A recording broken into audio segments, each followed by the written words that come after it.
네, 반갑습니다. 자, 오늘 여기 이제 많은 분들이 오셨는데 저희 회사에 대해서 여러분들이 이제 얘기를 들으셨습니다.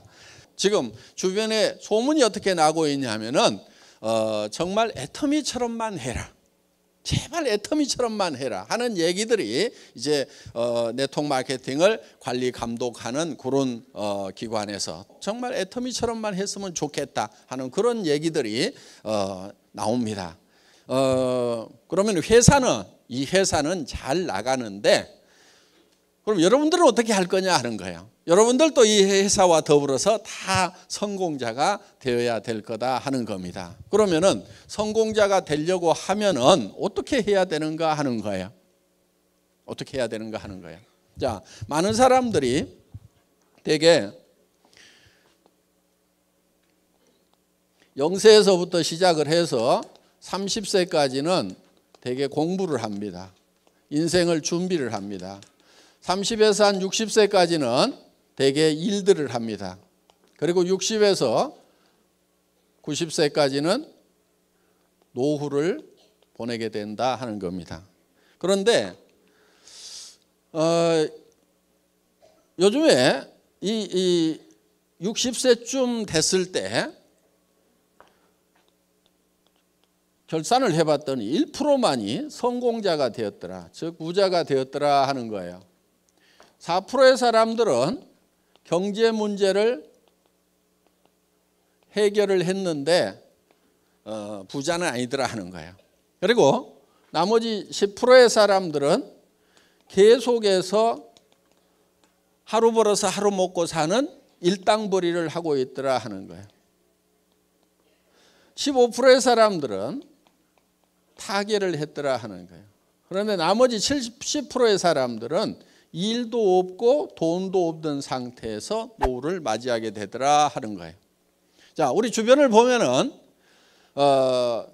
대개 1% 정도 100명 중에 1명이 성공을 했습니다. 그런데 95%의 사람들은 대부분 다 실패를 하고 있다 하는 거예요. 경제적인 측면에서 봤을 때. 그러면은 왜 30년씩이나 평균적으로 공부를 하고 30년씩이나 나름대로는 열심히 일을 했음에도 불구하고 이렇게 많은 실패자들이 나오는가 하는 거예요. 자, 이때까지 성공을 못하게 되면 어떤 문제가 있냐면은 노후라는 30년의 세월을 이제 어떻게 보낼 것인가 하는 심각한 문제가 발생을 하게 된다 하는 거예요. 나이를 먹으면은 반드시 또 따라오는 게 있습니다. 뭐가 따라오죠? 질병이 따라오죠.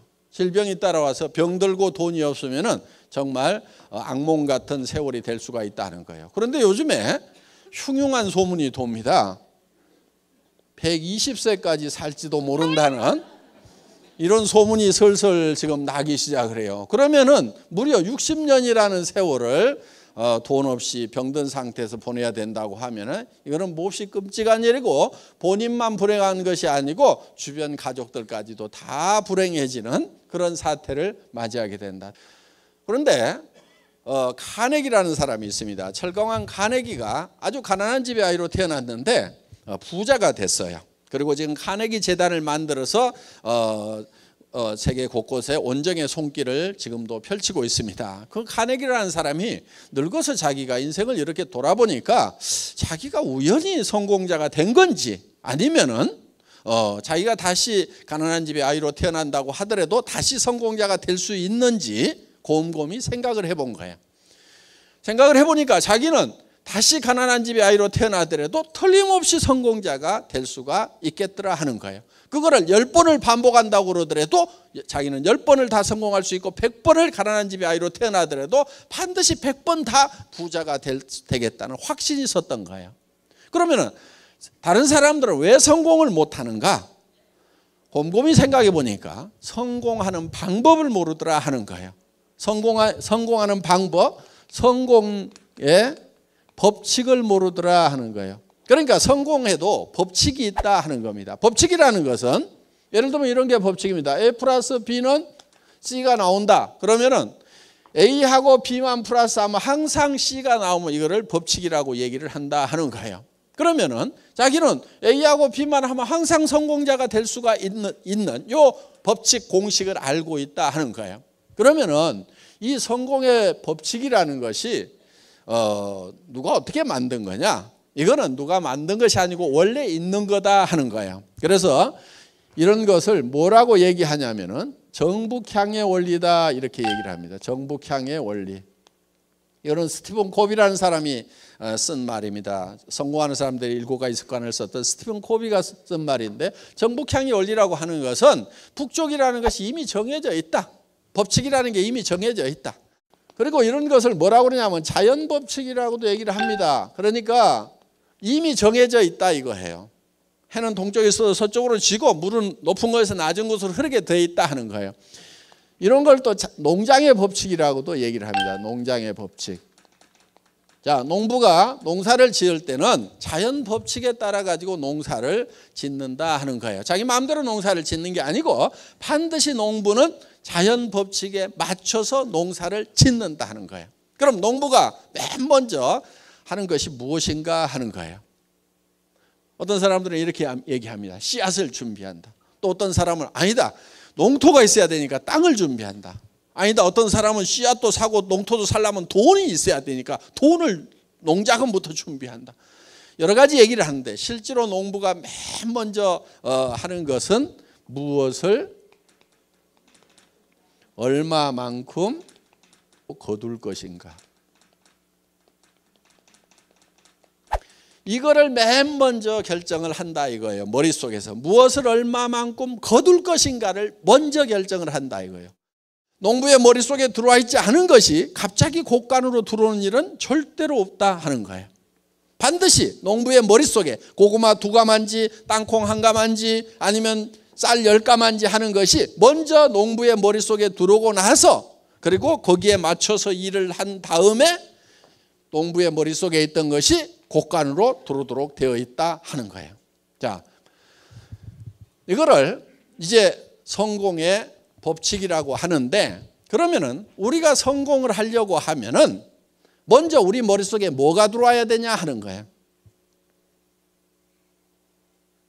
우리 머릿속에 뭐가 들어와야 되냐면은 성공한 나의 모습이 내 머릿속에 들어와 있어야 된다는 거예요. 성공한 나의 모습이.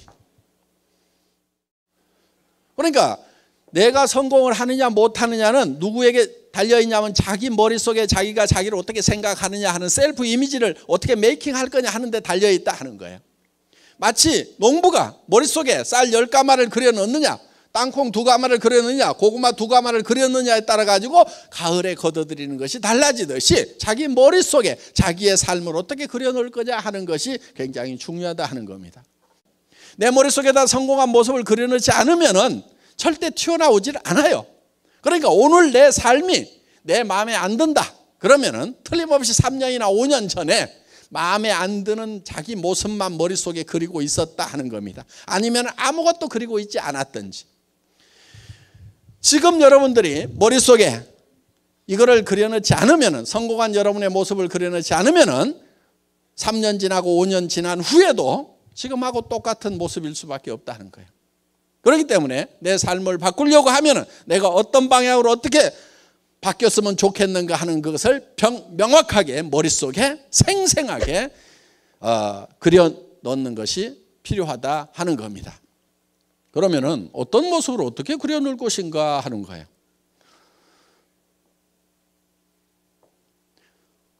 생각이 좀 복잡하죠? 복잡한 이유가 있습니다. 사람이 좀 복잡하게 만들어져서 복잡한 거예요. 사람이 어떻게 만들어져 있냐면요, 사람은 육이라는 게 있습니다. 몸이 있습니다. 그리고 영이라는 게 있어요. 영. 그 다음에 혼이라는 게 있습니다. 그 다음에 우리는 혼자 사는 게 아니고 주변 환경으로 둘러싸여 있습니다. 이 육이 요구하는 것, 영이 요구하는 것, 혼이 요구하는 것, 주변 환경이 요구하는 것이 각각 다릅니다. 이거를 우리는 다 만족시키고 살아야만 된다 하는 거예요. 이게 욕구라는 건데, 우리 육이 요구하는 것은 첫째는 건강하고 오래 사는 거예요.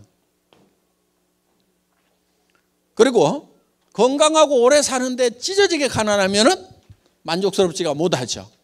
그러면은 풍요롭게 사는 욕구를 가지고 있다는 거예요. 한마디로 얘기하면 잘 살며 잘 살아야 되는 거예요. 우리의 영은 보통 영과 혼이 같은 걸로 영혼 이렇게 묶어서 생각을 하는데, 이거는 영과 혼은 분명히 구별이 됩니다.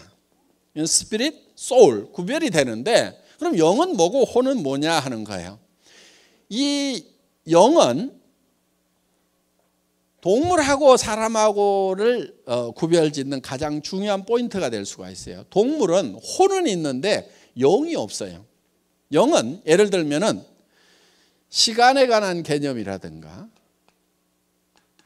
성경에 보면 영혼을 사모하는 마음을 주셨도다 하는 게 있어요.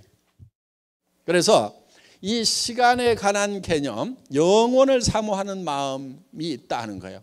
그리고 이거는 양심에 관한 거예요. 양심. 이 양심은 동물에게는 없어요. 사람에게만 있어요. 이웃집 개가 이웃집 아저씨 다리를 물어버렸어. 그러더니 저녁에 가가지고 내가 좀 참을 걸 그러면서 후회하고 있는 개 보셨어요? 전혀 양심의 가책을 안 느낍니다. 그런데 사람은 아무리 약한 사람이라도 이 양심의 가책을 느끼게 돼 있어요. 물론 양심도 계속 무시하면은요, 양심이 무뎌지기는 해요. 그래서 성경에 보면 양심이 화인 맞았다, 불도장을 맞았다 이런 얘기는 있는데, 여러분들이 양심을 계속 닦으면은 양심이 계속 빛나면서 이 양심이라는 것이 모든 것을 분별하는 기준 역할을 하는 거예요. 그래서 우리는 양심에 따라서 살고 싶다. 그리고 우리는 창조주를 사랑하고 사랑받고 싶은 욕구를 가지고 있어요. 바로 사람이 영적인 요소를 가지고 있기 때문에 그렇다는 겁니다. 혼은 미지의 세계에 대해서 알고 싶은 지적 욕구가 바로 여기에 해당이 됩니다. 사람은 배우지 못하면 한이 맺히게 돼 있어요. 아무리 돈이 많아도 내가 무식하다, 배우지 못했다, 그러면 죽을 때 한이 맺히게 돼 있어요. 그리고 희노애락을 느끼는 것이 바로 이 혼의 부분입니다. 희노애락. 그러니까 희노애락을 느끼는데 평온한 감정을 가지고 살아가고 싶은 욕구를 우리는 반드시 가지고 있다 하는 거예요. 그래서 이 평안해야 되는 거예요, 마음이. 동물도 희노애락이 있습니다. 밥 주는 주인한테는 꼬리 살살살살 흔들어요. 무슨 뜻이에요? 기쁘다 하는 거예요. 기쁘다. 밥 먹을 때 건들면 노합니다. 예. 그래서 이 희노애락이 있고, 그 다음에 지식도 있어요. 기억력도 있고, 주인인지 도둑놈인지 다 구별하고, 이렇게 다 숫자도 가르치면은 야 3번 물어와, 5번 물어와 이렇게 하면은 가르치면 이런 것도 배우긴 배워요. 사람보다 지능이 좀 떨어지긴 하지만은. 그러니까 동물도 혼은 있다 하는 거예요. 그래서 이거는 이제 배우고 싶은 욕구를 가지고 있다 하는 거예요. 우리는 배우지 않으면 안 된다는 거예요. 그리고 우리는 주변 환경에 대해서 공헌하고 싶은 욕구를 가지고 있다.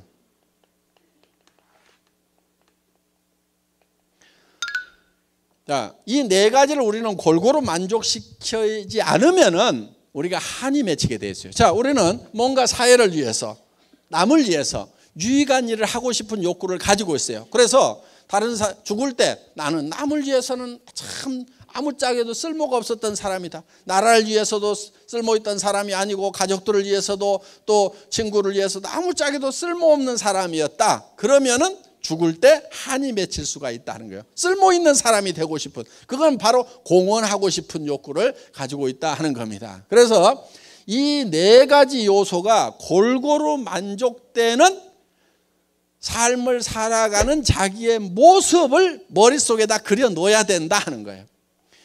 이게 하나라도 빠지면은 완벽한 성공자라고 할 수가 없어요. 그런데 이것이 각각 떨어져 있지가 않고 한데 어울려 있어요. 예를 들면 이러는 거예요. 자,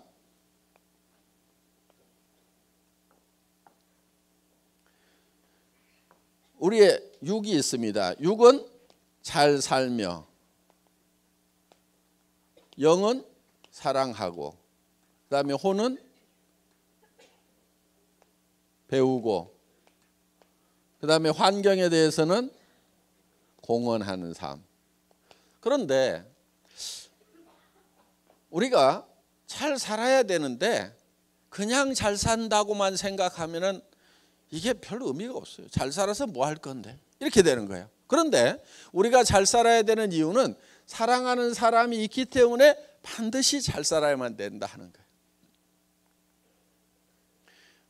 내가 못 살게 되면은 내 사랑하는 사람들이 다 힘들고 다 어려움을 겪게 된다 하는 거예요. 자, 정말 자녀들이 어렵게 살아가면은 부모님들이 애달퍼합니다. 내가 죽더라도 너희 잘 되는 꼴을 보고 죽어야 될 건데 너희들 이렇게 어렵게 살아가는 걸 보니까 내가 눈을 감을 수가 없다는 것이 부모님들의 얘기입니다. 그리고 우리가 잘 살아야 되는 이유는 정말 사랑하는 자녀들이 있기 때문에 우리가 잘 살아야 되는 거예요. 지금 우리 세대 살아오신 분들 집 한 채 마련하느라고 정말 거의 평생을 다 소비하다시피 했습니다. 그런데 우리 자녀들 세대는 우리 세대보다도 더 힘든 세대라고 얘기를 합니다. 많은 경제학자들이 다음 세대가 전 세대보다 어려운 세대가 지금 시작이 됐다는 거예요. 지금 우리 시대에는 그래도 희망이라는 게 있었어요. 배우고 뭔가 공부를 하고 열심히 노력하면 잘 살 수 있다는 희망이라는 것이 있었다는 겁니다. 그런데 요즘 젊은이들 앞에는 공부를 할 만큼 하고 노력을 해도 대책이 안 서는 절망이라는 벽에 봉착해 있다 하는 겁니다. 그래서 우리 자녀들한테 우리 부모 세대가 희망이 되어줄 필요가 있어요. 그래서 우리는 정말 주기 위해서라도 부자가 되어야 된다는 거예요. 주는 기쁨을 맛보기 위해서. 그래서 자녀들 보고도 니네 집 사라고 하지 말고 우리가 정말 집 한 채씩 사준다고 하면은 얼마나 보람이 있겠냐 하는 거예요. 그러니까 우리가 잘 살게 되면은 사랑하는 자녀들에게 집 한 채씩 사줄 수 있다 이거예요. 그러니까 잘 살아야 되겠어, 안 살아야 되겠어? 잘 살아야 되는 거예요. 잘 살아야 되는 거예요. 이 잘 살지 못하면은요, 이 사랑하는 것도 힘들어요. 저도 집사람을 워낙 좋아해 가지고 한 1년을 쫓아다녀 가지고 이제 결혼을 했어요. 그래서 잘 살았습니다. 그런 대로 잘 살았는데 저는 월급쟁이를 한 17년을 했어요. 그런데 월급쟁이가 노후 보장이 전혀 안 되죠. 그래서 이거 일하는 재미에 빠져 가지고 17년이라는 세월을 너무 많이 보냈다. 그래서 이제 나가서 내가 노후 대책을 세울 수 있는 뭔가 일을 해야 되겠다 하고 이제 나왔습니다. 나와서 이제 인터넷 백화점을 이제 차리게 됩니다. 차렸는데 문제는 뭐냐면은 아직 시대가 오질 않았어요. 그런데 백화점을 차렸어요. 수만 가지의 제품을 가지고 있는 그런 이제 초대형 백화점을 만들어 놨는데 문제는 뭐냐면 아직 아줌마부대 손가락이 안 움직이는 거예요. 그러니까 쫄딱 망하고 그러는 가운데서 이제 굉장히 힘이 들어지다 보니까 뭐 회사 망하면서 뭐 다 집도 주고 차도 주고 다 날려버리고 이제 정말 너무 어려워져 가지고 이제 월세 50만 원짜리 월세방에 가서 이렇게 살게 됐어요. 그러면서 제가 이제 몸이 아프기 때문에 일을 하면 안 된다고 그래서 집사람이 어디 가서 한 150만 원인가 이렇게 벌어와 가지고 50만 원 월세 주고 애들 이제 학비 주고 이렇게 근근히 먹고 사는 이제 이런 처지가 돼버린 거예요. 그래도 그렇게 사는데 이제 이 경제적으로 압박을 받다 보니까 부부간에도 말이 점점 이제 뜸해지기 시작을 하고 나중에는 말 한마디씩 나오면 이렇게 삐딱선을 타기 시작하고 자꾸 이렇게 갈등이 생기더라고요. 어느 날 제가 집에 들어갔는데 너무 추운 거예요. 그래서 여보 집 좀 가스 좀 팍팍 떼라고 그랬더니 누구는 추운 줄 모르는 줄 아세요? 이렇게 새침하게 얘기를 하더라고. 자기도 추운데 당신이 돈 못 벌어오니까 내가 불 안 떼지 뭐 추운 줄 몰라서 불 안 떼냐 이거야. 보통 가스를 10만 원어치 떼면은 좀 추워요. 거기서 5만 원어치만 더 떼면은 조그만한 집이니까 좀 따뜻해. 한 달에 5만 원씩 아끼려고 추운 집에 산 거예요. 그럼 겨울에 5개월 난방하죠. 그럼 1년에 얼마 아껴요? 25만 원. 3년 동안 아꼈으니까 얼마 아꼈게요? 75만 원. 그 75만 원 때문에 3년을 떤 걸 생각하면은 지금도 억울해 죽겠어. 돈은요, 없을 때는 절대 아끼면 안 돼. 있는 대로 다 써야 되는 거예요. 있는 대로 다 써봐야 몇 푼 되지가 않으니까. 돈이 좀 있을 때는 아껴야 돼. 그때는 아끼면 돈이 모아지거든. 돈에 대해서요, 오해들을 많이 하고 있어요. 오해하지 마세요. 학교에서 배운 것 중에도 좀 틀리게 가르친 게 있어요. 예를 들면은 수입과 지출이 있으면은 수입에 맞춰서 지출을 해야 된다, 이렇게 배웠잖아요. 그렇죠? 예, 이거는 나라 경제를 생각할 때 이렇게 해야 되는 거고, 개인 경제로 봤을 때는요, 수입에 맞춰 갖고 지출하고 있는 사람치고 부자가 없어요. 그러니까 가계부 쓰는 사람들 있죠? 수입에 맞춰서 지출한다고. 가계부 쓰는 사람 치고 부자를 못 봤어요. 여러분 제발 가계부 좀 쓰지 마세요. 부자들은 가계부 안 써. 가난뱅이들만 쓰고 있어. 그래갖고 부자 되느냐? 안 돼. 평생 가계부 써. 또 그거를 또 검사하고 있는 쪼잔한 남편들도 있어. 그 찌질이야, 찌질이. 지금 참 많이 벌어다 주면 왜 이걸 쓰고 있냐고. 조금 벌어다 주면서 그걸 아등바등 쓰고 있는데 제대로 썼는가 안 썼는가 검사하고 있는 그런 찌질이. 아이고, 네. 이렇게 하지 말고요, 부자가 되려면 어떻게 하냐면은 수입 잊어버려. 지출부터 결정을 해. 지출. 내가 어떻게 소비를 하면서 살 건지, 내가 돈을 어떻게 쓰면서 살 건지, 이 지출을 결정을 해보면요, 이게 제법 많아요. 이게 여러분 보통 3천만 원에서요 5천만 원 정도가 매월 있어야만이 부자가 돼요. 이 정도를 지출하지 않으면 이게 별 부자가 아니에요. 그런데 무슨 3천만 원에서 5천만 원씩이나, 난 300에서 500도 못 벌어봤는데 3천에서 5천이 필요하냐고 그러는데, 3천에서 5천이 있어야 부자가 된다 하는 거예요. 300에서 500 벌어갖고는요 노후대책도 안 서고 아무것도 안 돼. 그 찌질이로 사는 거예요. 그런데 많은 사람들이 300에서 700만 벌었으면 소원이 없겠다. 그래서 좋은 대학 가가지고 열심히 박터지게 대기업에 가가지고 결국 버는 게 얼마 버냐? 300에서 700 벌고 있고, 이웃집 애가 300에서 700 버는 일자리 찾았다고 그러면 아이고 걔는 그게 엄친아요. 내 새끼는 왜 이 모양이야 그러면서 쥐어박잖아. 그런데 300에서 700 벌고 있는 애 별 볼 일 없어요. 노후대책 안 써요. 걔 3천에서 5천은 벌어야 돼요. 매달. 그리고 돈이라는 것은요 평생 버는 게 아니에요. 갈수록 돈 벌 수 있는 기회라는 게 줄어들어요.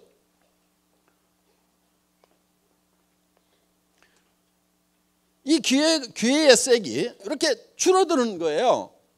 무슨 얘기냐면은 20대 30대 식당에 가면은 주방 서빙을 시켜줘. 그런데 40대 50대에 가면은 뒤에 가서 음식하라고 주방으로 보내. 배기 싫다고. 60대 50대 60대에 가면은 그릇 깬다고 이것도 안 시켜줘. 그러니까 친척이나 누구 아니면 안 써준단 말이에요. 그러니까 기회라는 것이 점점 줄어들어. 그런데 사람들은 막연하게 뭔가 시간이 지나고 미래가 되면 내한테 좋은 기회가 올 거라는 파랑새만 쫓아가고 있어요. 그렇지가 않아요. 점점 줄어들고 있어요. 그러니까 지금 결판을 내야 되는 거예요. 지금 뭔가를 화끈하게 벌여야 된다 이거예요. 앞으로 뭐 어떻게 될 거다. 그리고 사람은 돈을 버는 때가 있고 번 돈을 쓸 때가 있어야 되는 거야. 돈 쓰는 것도요, 늙어가지고 돈 쓰려고 그래봐. 여행도 다리 썽썽할 때 여행이지, 꼬꾸라져가지고 거기에다가 어디 좋은 경치를 봐도 눈도 침침한데 가면 뭐 하냐고. 어디 맛있는 걸 먹을 때도 이빨이 썽썽할 때지. 가가지고 틀니가 많니 안 많니 해가면서 맛있는 거 주면 뭐하냐 이거야. 그러니까 이것도 기회가 점점점 줄어드니까 벌려면 1년, 2년, 3년이라도 빨리 벌고 그래 놓고 그걸 쓰러 다녀야 된다 이거야. 그런데 젊음 다 가도록 이제 벌기만 해. 벌기만 하다가 이제 늙어가지고 이제 있는 돈도 쓰지도 못한다 이거예요.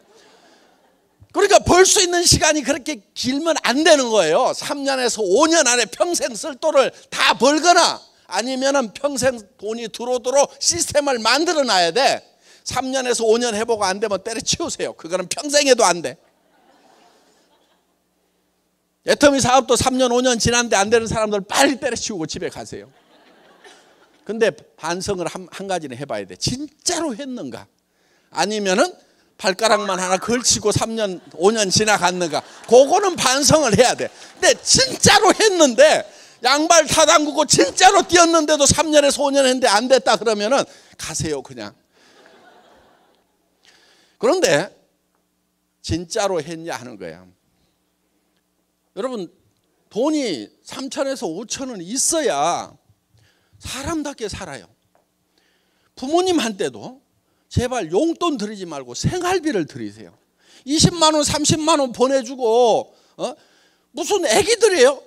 부모님도 살려고 하면 생활이라는 걸 해야 된단 말이에요. 생활비를 200이든 300이든 400이든 보내드려야 돼.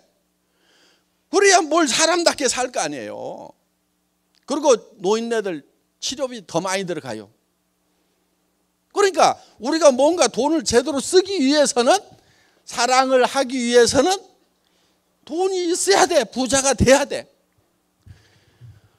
아니 우리 집사람도 이제 그 가스비 5만 원 가지고 찌고도 이렇게 된 거예요. 아니 그러다 보니까 어느 날 우리 집사람이 한마디 하더라고. 여보, 애들 졸업하고 나면 우리 헤어집시다.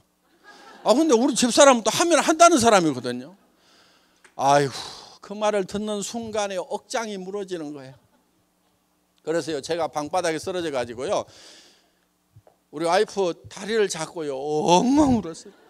엉엉 울면서, 여보 가지 마라, 내가 보낼 수가 없다.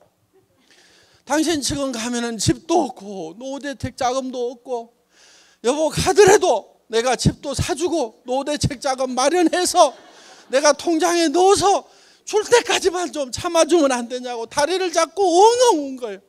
그랬더니 이렇게 보더니 아이고 어느 천년에요 그러더라고. 지금은 집도 사주고요, 통장에 돈도 다 넣어줬는데 간다는 말을 안 해요. 생활의 어려움은요, 정말 사랑하던 사람 사이도 냉랭하게 만들어서, 지금 부부간에도 그냥 사는 사람들 있죠. 그냥 사는 사람들. 그러니까 헤어지는 것도 귀찮으니까 그냥 사는 거예요. 그냥 뭐 복잡하고 절차 복잡하고 뭐하고, 아이고 그냥 살자 그래가지고 그냥 아무 생각 없이 그냥 살아. 집에 들어가도 아무 감동도 없고 나와도 아무 감동도 없고 그냥 살아. 그냥 삶이 얼마나 된다고. 그 젊은 날에 그렇게 뜨겁게 사랑하고 좋아해서 결혼을 했으면은 그 짧은 인생 얼마 안 되는 동안에 그 나이를 먹을수록 그 사랑이 더 아름답게 숙성이 돼가야 되는데 그렇지를 못해요. 그 원인 중에 하나가 보면 경제적인 이유 때문에 그러는 경우가 많아요. 결혼할 때는 당신 내하고 결혼만 해준다고 하면은 진짜 손끝에 찬물 한 방울 안 묻히도록 해주겠다고 그래가지고 구애를 해서 결혼을 해놓고 나중에는 왜 찬물 안 묻히게 해준다고 그러더니 어쩌고 저쩌고 그러면은 고무장갑 하나 사주면서 이거 끼고 하면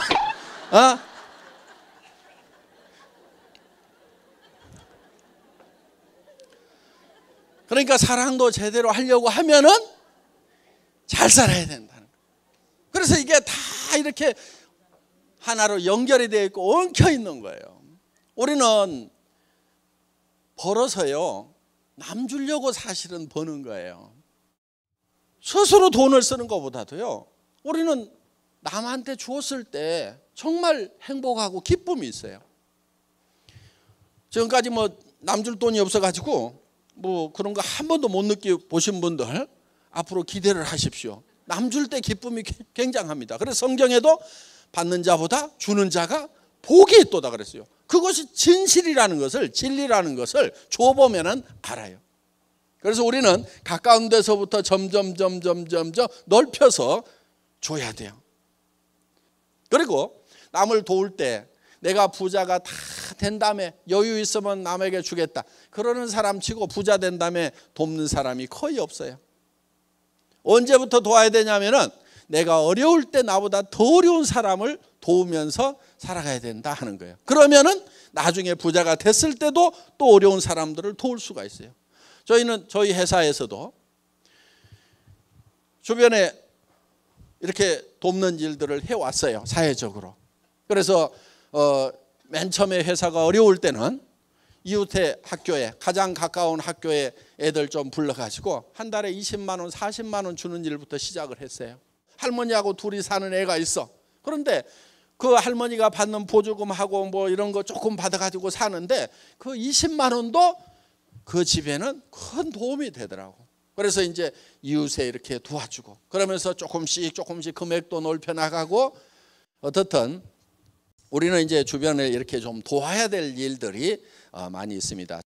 물론 애터미 사업 자체가 지금 어려운 사람들을 돕는 가장 좋은 방법이에요. 서민들에게는 싼 생필품을 공급을 해서, 질 좋고 싼 생필품을 공급을 해서 이 가게 이 지출을 줄일 수 있도록, 생활비를 아낄 수 있도록 해주는, 그것이 1차적인 공헌입니다. 그리고 또 이 돈 벌만한 직장이 없는 분들에게 일자리를 마련해 줘서 정말 이렇게 할 수 있도록 해주는 것. 그러면서 또 우리는 수당이 또 서민들에게 다 풀려나갑니다. 그래서 우리가 만드는 제품들은 그 원료를 만들라고 농사짓는 농부들에게도 돈이 나가게 되고, 그리고 이 돈은 서민들에게 뿌려지기 때문에 그것이 이제 승수 효과에 의해서 최소한 5배 정도 더 이제 경제적인 파급 효과가 생깁니다.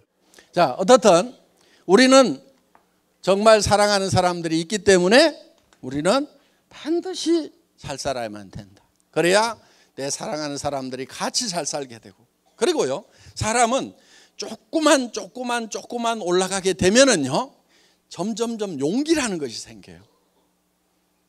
지금 여기 계시는 분들 중에서도 어떤 희망을 갖고 꿈을 갖는 것이 굉장히 두려운 사람들이 있다는 걸 제가 알아요.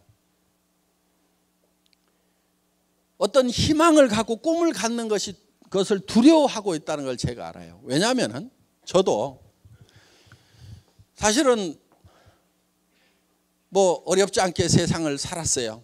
그때는 못 사는 사람들 좀 무시했습니다. 솔직하게 얘기해서. 아이고, 요즘 세상에 정신머리가 틀려 먹었으니까 못 살지, 게을러 빠졌으니까 못 살지, 그러면서 못 사는 사람들을 좀 무시를 했어요. 그런데 제가 깊은 병에 들고 사업체는 다 망해가고 돈은 다 뺏기고 도리어 이제 빚쟁이까지 집에 쫓아오면서 몸이 아파갖고 더 일을 못하는 상황이 되다 보니까, 사람이라는 게 이렇게 앞뒤가 콱 막히는 기가 막힌 상황도 있구나. 무조건 이게 못 사는 사람들을 무시하기만 해서는 안 되겠구나 하는 그런 생각을 하게 됐어요. 그런데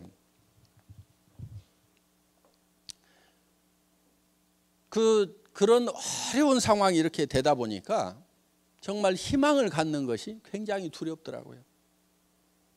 정말 절망밖에 없었어요. 그런데 제가 어느 책에서 보고 애우고 있었던 규절이 있었어요. 희망이 없을 때 유일한 희망은 희망을 갖는 것이다. 희망이 없을 때 가져야 되는 것이 희망인 거예요. 희망마저 갖지 못하면 아무런 희망이 없는 거예요. 유일한 희망은, 희망을 가지고 있으면 희망이 있어요. 절망 속에서도 희망을 가져야 되는 거예요. 그런데 제가 봤을 때는요, 그 희망의 불빛이 아주 조그맣게 보이는 거예요. 정말 캄캄한 동굴 속에 갇혀 있는 듯한, 몸은 병들고 가진 것은 아무것도 없고 더 이상 이제 목숨이 얼마를 부지할지를 모르는 그런 상황에서 그런데도 저는 그 희망의 불빛을 향해서 가야만 했어요. 왜? 사랑하는 사람들이 있기 때문에. 그런데 그 희망을 가지고 그 희망의 불빛을 향해서 한 발 한 발 옮겨가니까 그 작은 불빛이 점점 커지더라 하는 거예요. 우리는 희망을 향해서 다가가지 않으면 그 희망이 커지질 않아요. 그 불빛이 점점 커지더니 어느 순간에 이제 동굴 밖으로 나오고 온 천지가 밝은 광명으로 가득 찬, 정말 희망만이 가득 찬 그런 세계로 내가 나올 수가 있더라 하는 거예요.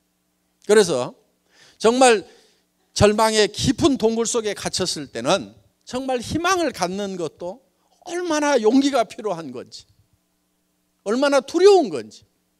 용기라는 것은 두려워하지 않는 것이 용기가 아니고 두려움을 알지만은 그 두려움 앞에 맞서는 것이 진정한 용기다 하는 겁니다. 그래서 여러분, 희망이 없을 때 마음속에 절망밖에 없다고 생각하고 나는 아무것도 해낼 수 없다고 생각하는 이 순간에도 여러분들이 가져야 될 것은 희망이라는 거고, 그 희망의 불빛을 향해서 우리는 한 걸음 한 걸음 옮겨 나가야 된다는 겁니다. 그러면은 그 희망이 점점 커지고 우리는 밝은 광명으로 나갈 수 있고 다른 사람들에게 희망의 이제 빛을 전해주는 사람으로 바뀔 수가 있다는 거예요. 자, 우리는 그래서 정말 사랑하는 사람들이 있기 때문에 우리는 잘 살아야 되고, 또 잘 살려고 하면은 배워야 됩니다. 여러분들은 이제 밤늦게까지 지금 이렇게 또 배우고 계시는 거예요. 그래서 정말 잘 살아서 사랑을 베풀면서 나눠주면서 살아가는 그런 나 자신의 모습을 우리가 머릿속에 한번 그려보자 하는 거예요. 그래야만이 내 머릿속에 그게 만들어져야 2년이고 3년이고 5년 후에는 밖으로 튀어나오는 거예요. 그런데 이거를 그려 넣기만 하면 되느냐 하는 거예요. 된다 하는 거예요. 왜냐하면 우리의 몸이라는 것은 우리 머릿속에 그냥 그리는 거하고 실제로 벌어지는 상황을 구별을 못하는 특징이 있어요. 우리 머릿속에 이걸 그려 넣기만 하면은 우리 몸이 변하고 바뀌어 버리는 거예요. 실험을 한번 해보겠습니다. 예를 들면은 여러분 입속에다가 제가 빨갛고 새콤하고 달콤한 석류를 한 움큼씩 넣어드리겠습니다. 입안에 가득 찬 석류를 어금니로 아작아작 씹으니까 새콤하고 달콤한 석류 과즙이 입안 가득 퍼집니다. 자, 입안에서 무슨 일이 일어났어요? 침이 안 났다 손 들어보세요. 빨리 병원 가세요. 침샘이 고장난 겁니다. 우리는 실제로 먹었을 때 침이 나오는 거나 머릿속으로 석류를 먹었다고 생각하는 거나 우리 신체에 작용하는 효과는 똑같다는 거예요. 이게 과학적으로 다 증명이 되어 있는 거예요. 이거를 학문적으로는 자기 충족적 애언이라고 그러는데, 내가 충족되었다고 애언을 하면 충족이 된다는 거예요. 신체 반응이 그대로 일어난다는 거예요. 그러니까 여러분들이 실제로 내가 한 달에 3천만 원을 버는 사람이다, 5천만 원을 버는 사람이다, 내가 그 일을 시작을 했고 이제는 그렇게 시간만 가면 그렇게 될 거다, 확신을 가지고 머릿속에 내가 어떤 삶을 살 건지에 대해서 확신을 가지게 되면은 여러분들의 표정이라든가 태도라든가 눈빛이라든가 다 바뀌어버리게 된다는 거예요. 그러니까 친구한테 전화를 해가지고도 내가 하는 것은 아닌데 친구가 한다고 그러니까 너한테 얘기를 해주는데 요 따위로 얘기를 하면은 될 일도 안 되는 거예요. 될 일. 그렇게 해갖고 되는 게 아니고, 야, 내가 한 달에 5천만 원 버는지를 발견을 했다. 여러분, 한 달에 통장에 5천만 원씩 꼽히는 게 그게 보통 일인 줄 아세요? 어마어마하게 큰 공장 가지고 있어야 돼. 1,000명, 2,000명 거느리는 그런 공장을 가지고 머리 빠지게 밤낮 없이 수십억, 수백억을 투자해가지고 해야 집에다가 5천만 원씩 갖다 준단 말이에요. 사장이라고 폼 잡고 다니는 사람 중에 70%는 비더로 다니는 사람들이요. 전부 적자나는 사람들이요. 그런 사업만 큰 사업이고 한 푼도 투자 안 한다고 그러니까 애터미를 우습게 하는데 우스운 게 아니란 말이에요. 하나도 안 우습다고. 여러분 무슨 일을 해가지고 3천만 원, 5천만 원을 벌 거냐 이거예요. 이 애터미 사업은 빅 비즈니스예요. 엄청난 비즈니스란 말이에요. 개인적으로 봤을 때 여러분 투자를 안 하니까 우습게 알아 지금. 그리고 무슨 고시 보듯이 특별한 시험을 봐가지고 능력자만 뽑는 게 아니고 아무나 오세요 그러니까 이게 아무 것이나 되는 줄 알아 이게 이 일이 보통 일이 아니란 말이에요. 지금 엄청난 일을 지금 여러분들이 시작을 한 거예요. 근데 표정들이 왜 그래? 엄청난 걸 발견한 것 같지가 않아 지금.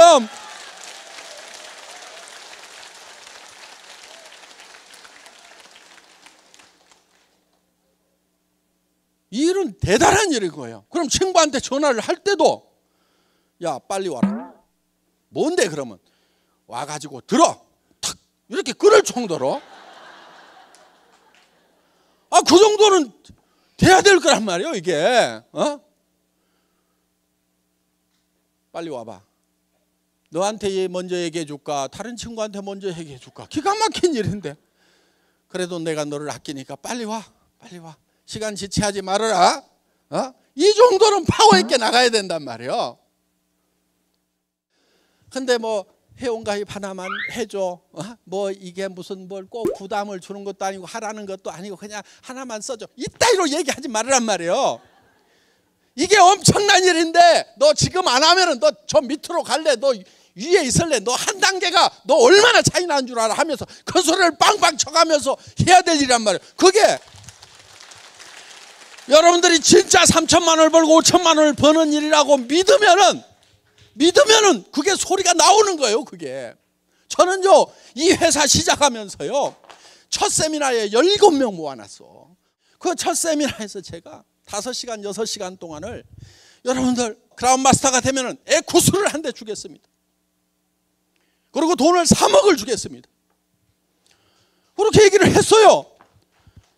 그리고 임페리얼 마스터 최고 직급에 가게 되면은 현금을 축하금으로 10억을 주겠다. 그리고 매달 5천만 원씩을 들고 에쿠스 리무진을 새로 또 한 대 주겠다. 오피스텔 50평짜리를 임대해가지고 회사에서 임대료 물고 그냥 쓰도록 해주겠다. 바닥에는 카페트 쫙 깔아주겠다. 발목까지 빠지는 카페트. 그거를 발표를 했어요. 그런데 그때 내가 타고 간 차는 280만 원짜리 중고 카니발이요. 280만 원짜리 중고 카니발을 타고 가가지고 에쿠스를 주겠다. 아마 똑똑한 사람이 있었으면은 니나 잘해라 니나 그랬을 거야. 그런데 거기 모인 사람들이 하도 큰 소리를 치니까 정신이 나가가지고 지금까지 따라와서 지금 성공을 한 거예요. 제정신이 아니어야 돼. 성공은 제정신으로 하는 게 아니에요 여러분. 미쳐야 돼. 미쳐야만 목표에 미칠 수가 있어요. 그래서 여러분들 오늘 저녁에 내가 정말 어떤 인생을 살 건지 정말 여러분들이 살고 싶은 한 편의 영화를 지금 만들겠다 하는 거예요. 그게 누구누구의 인생 시나리오 요거를 쓰는 거예요. 양식을 나눠드리는데 다 씁니다. 쉬워요. 자, 그 양식을 보면은 이런 수레바퀴 같은 게 있어요. 자, 우리가 요 4가지 요소를 반드시 여기다가 한 번은 들어가게 해야 되는 거예요. 그래야 균형 잡힌 삶이 되겠죠? 자, 6 그러면은 잘 살아야 된다. 잘 산다고 하는 것은 경제적으로 풍요로워야 되겠죠. 그러면은 여기 주택 문제 대개는 해결이 잘 안 돼 있습니다. 그 다음에 건강 장수를 해야 되니까. 그 다음에 또 뭐 자동차 요즘 필수품이죠. 사랑하고 효도 배우고 자녀 교육 여행도 좀 풍요로운 삶을 살기 위해서는 여행도 좀 해야 되겠다. 그럼 이런 항목들은 자기가 결정을 하세요 대개. 자, 그런데 내가 여기다가 이제 점수를 먹여보는 거예요. 주택이 내가 생각하고 있는 주택이 있을 거예요. 예를 들면은 70평은 돼야 되겠다. 아니면 50평은 돼야 되겠다. 그런데 지금 30평에 산다. 그러면은 자 40점. 건강은 뭐 타고나서 그런 대로 뭐 70점. 자동차는 영 마음에 안 들어. 예를 들면 지금 최소한 에쿠스는 타야 되는데 지금 타고 다니는 게 소나타 9형 타고 다니고 있어. 영 마음에 안 들어. 효도 그냥 마음으로만 했어. 자녀 지네가 알아서 좀 어떻게 해줬어. 봉사는 거의 못했어. 현금도 거의, 여행은 뭐 어떻게 뭐 신혼여행은 갔다 왔으니까 뭐 이렇게 해서 이거를 이렇게 연결을 해보세요. 이걸 연결을 이렇게 하면은 요게 자기 인생 수레바퀴예요. 이게 찌그러지고 적으면은 잘 안 굴러가는 인생을 살고 있는 거예요. 그러면 이게 10점 만점이 되려고 하면은 이 10점 만점을 연결하면 이렇게 고단한 수레바퀴가 잘 굴러가는 수레바퀴가 되는데, 내가 10점 만점이 되려고 하면은 어떻게 하면 되는지를 이 네모칸에다가 써주라 하는 거예요. 여기다가 자 이렇게 쓰는데, 예를 들면은 쓸 때 구체적으로 쓰라 이게요. 구체적으로. 내가 살고 싶은 집, 어디 살고 싶으냐니까 좋은 집이요, 이런 분들이 있어. 그럼 집 사러 가가지고 부동산에서 무슨 집 보러 오셨어요? 그랬더니 좋은 집이요. 이 사람 집 살 사람이에요, 안 살 사람이에요? 살 사람 아니에요. 내가 살고 싶은 집이 단독주택인지 아파트인지 연립주택인지 방은 몇 개인지 화장실은 몇 개인지 가격은 얼마에서 얼마 사이인지 몇 평인지 이게 딱 나와 있어야 된단 말이에요.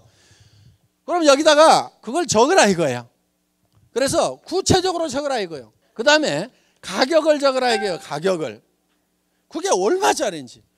무슨 차 타고 싶으냐고 그러니까 페라리요 그러는데 페라리가 얼마인지도 몰라. 7천만 원인지 6천만 원인지 3억은 줘야 돼요. 그러니까 페라리 그러면 가격이라도 알고 타겠다고 해야 된다 하는 거예요. 그 다음에 세 번째가 기한을 적으라 이게. 기한. 언제까지 하겠다. 그러니까 내가 70평짜리 집을 언제까지 사겠다고 적어야지, 그냥 세월을 가거나 말거나 그러다 꼴랑 죽어버리면 그게 그냥 물거품이 돼버린다는 거예요. 그러니까 내가 3년, 5년, 7년 안에는 내가 반드시 사겠다. 기한을 정해야 되는, 기한을. 요 세 가지를 꼭 유념을 하시라 하는 거예요. 자, 우리는 정말 균형 잡힌 삶을 살기 위해서 이 인생 시나리오를 작성을 하는 겁니다. 자, 예를 좀 보여주세요. 선배들 중에 이렇게 작성한 사람들이 있습니다. 그래서 예를 들면 지금은 17평 임대 아파트에 살고 있지만 3년 뒤에는 상도동 사거리에 있는 42평 방 4개 욕실 2개 있는 4억 3천만 원짜리 동양 빌라 5층으로 이사한다. 이렇게 구체적으로 나왔죠. 예, 정말 이런 삶을 살아가는 내 모습이 내 머릿속에 들어가게 되면은, 내 행동이 바뀌고 표정이 바뀌고 말이 바뀌고 다 바뀌게 돼 있어요. 그래서 이거를 실행할 수 있는 힘이 나오게 되어 있다 하는 겁니다. 그러니까 우리는 어디에 있어야 되냐면은 내가 살고 싶은 삶이라는 영화를 내 머릿속에서 만들고 그 영화 속에 살고 있어야 돼요. 언제까지? 그 영화가 현실이 될 때까지 우리는 계속 그 영화 속에 있어야 된다는 거예요. 비전 속에, 영화 속에 계속 살다 보면 이 현실이 끌어 올라가게 되어 있다 하는 겁니다. 여러분 이거를 믿어야 되는 거예요.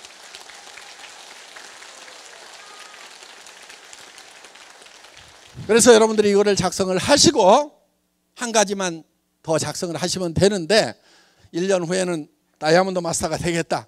또 샤론 로즈 마스터는 내가 2년 안에 되겠다. 샤론 로즈가 되면 한 달에 1,000만 원씩을 번다. 그래서 최소한 2년 안에 월 1,000만 원씩을 버는 월천댁이 되겠다. 뭐 이런 목표들을 쭉 세우시라 이거예요.